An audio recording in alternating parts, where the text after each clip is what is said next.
और अगर आला हजरत को बतौर शायर देखा जाए तो आप शायरी में भी बेमिसलो बेमिसाल नजर आते हैं।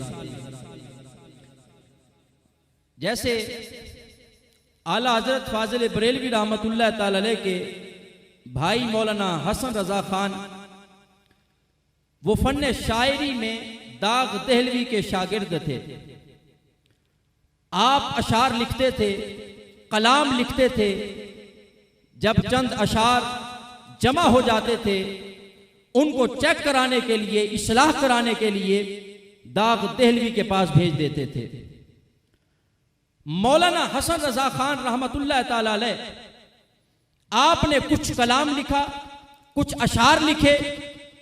अशार लिखने के बाद अपने बेटे हसनैन रजा खान उनको दिया कि जाओ दाग दहलवी से इस्लाह करा के आओ। अब हसनैन मियां वो अशार का मजमुआ लेकर जब जाने लगे, उनकी मुलाकात वक्त के इमाम अशाह इमाम अहमद रजा खान फाजिल बरेलवी से हुई।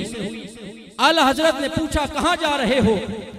उन्होंने बताया कि वालिद मोहतरम ने ये अशार लिखे, दाग दहलवी से इसकी तस्हीह कराने जा रहा हूं।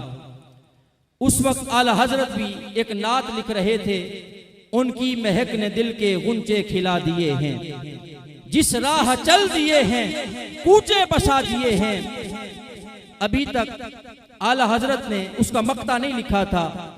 आपने फरमाया ये नात भी ले जाओ और इसकी भी इस्लाह करा के आओ। अब जब मौलाना हसनैन रजा दाग दहलवी के पास पहुंचे और अपने वालिद उस्ताज़े ज़मन मौलाना हसन रजा खान रहमतुल्लाह ताला अलैह उनके अशार को चेक कराया, इस्लाह कराई। इस्लाह कराने के बाद वो आला हजरत ने जो नात लिखी थी, मौलाना हसनैन रजा फरमाने लगे इसकी भी इस्लाह फरमा दें, इसे भी चेक कर लें।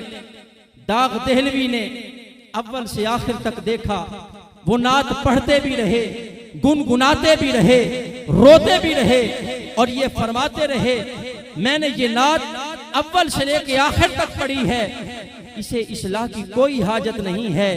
बल्कि दाग दहलवी ने कहा था मुल्के सुखन की शाही तुमको रजा मुसल्लम, मुल्के सुखन की शाही तुमको रजा मुसल्लम, जिस सिमत आ गए हो सिक्के बिठा दिए।